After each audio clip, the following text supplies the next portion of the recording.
Magical school bus restoration. महबूब नगर नाम का एक गांव था। उस गांव में प्रमोद अपनी बीवी और बेटी मुन्नी के साथ रहता था। प्रमोद एक स्कूल बस पर ड्राइवर का काम करता था। स्कूल में उस बस के मालिक की काफी सारी बसें चलती थीं। वो बहुत लालची आदमी था।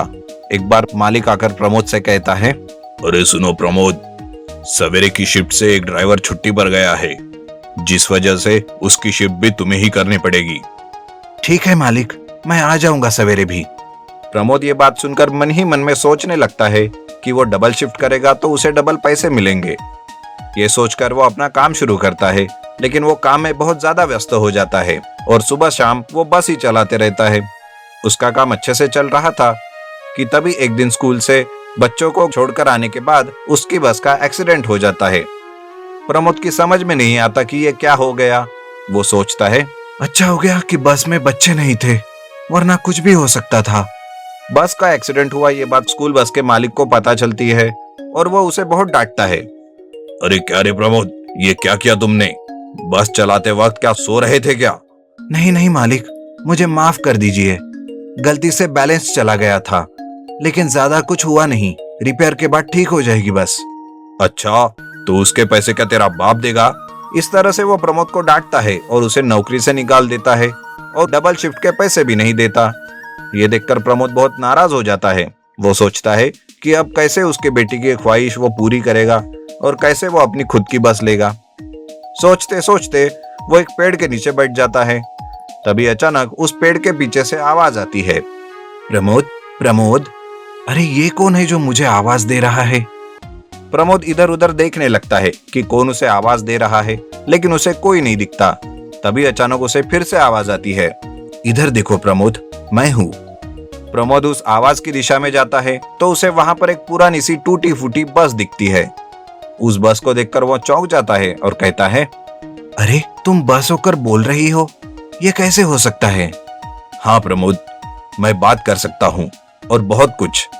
मेरा एक एक्सीडेंट हो गया था। उस एक्सीडेंट में मेरा मालिक मर गया और तब से मुझे यहाँ से कोई भी लेकर नहीं गया।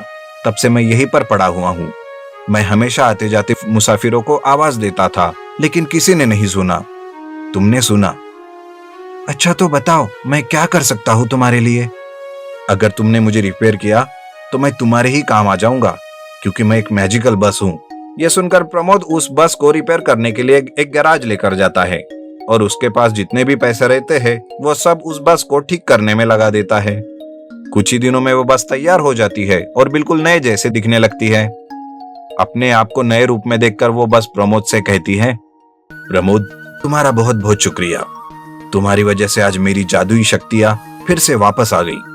प्रमोद उस बस को अपने घर ले जाता है और नई बस को देखकर प्रमोद की बीवी और बेटी बहुत खुश हो जाते हैं। उस दिन से प्रमोद खुद का काम चालू करता है और बस को उसी स्कूल में लगाता है जहां पर उसके पुराने मालिक की बसें चलती थी।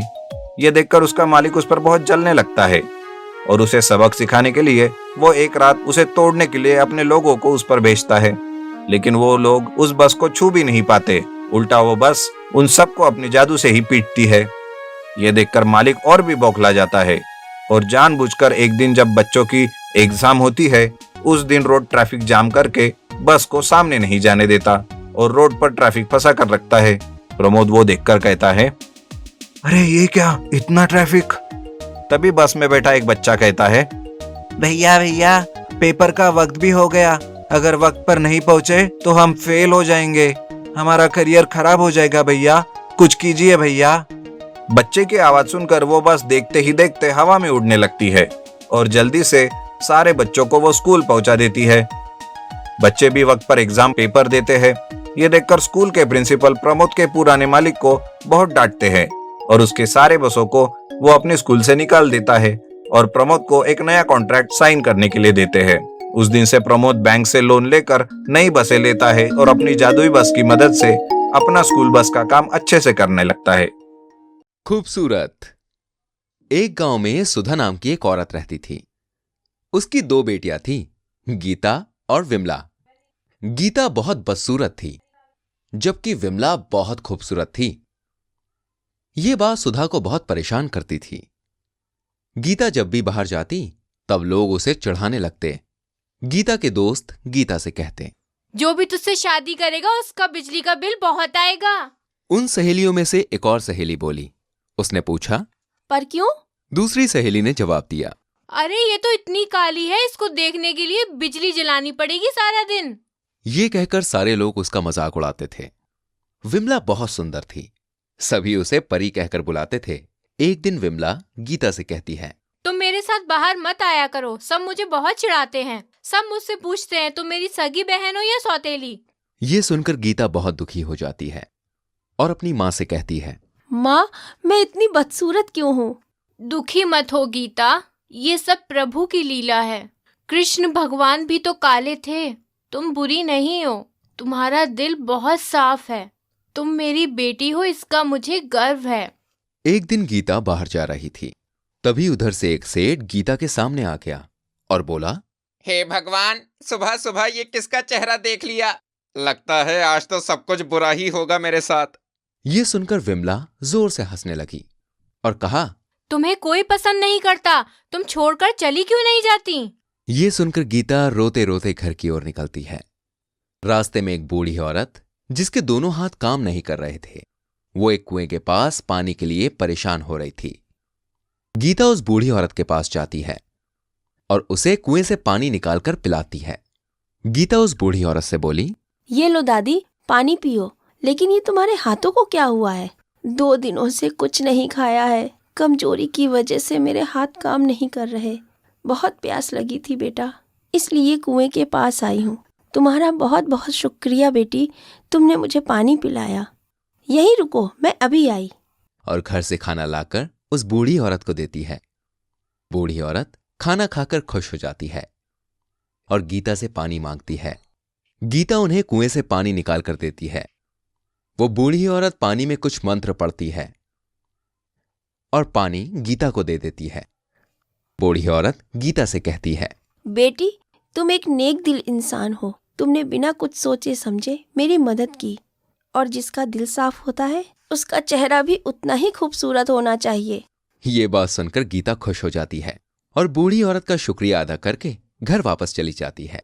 गीता की माँ गीता को देखकर खुश हो जाती है। गीता अपनी माँ को सारी बात बताती है।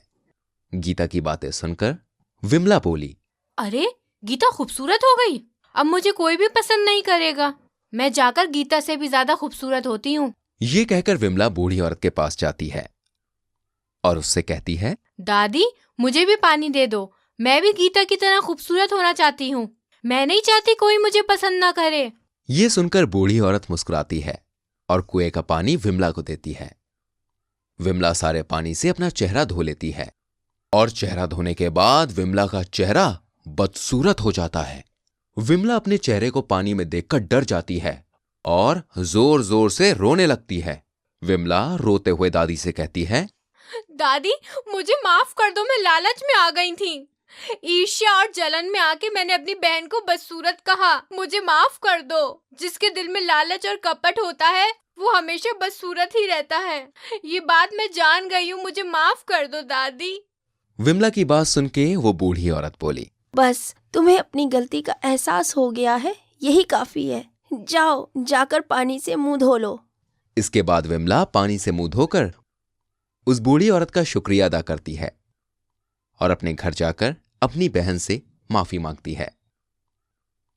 और इसके बाद सब खुशी खुशी रहने लगते हैं।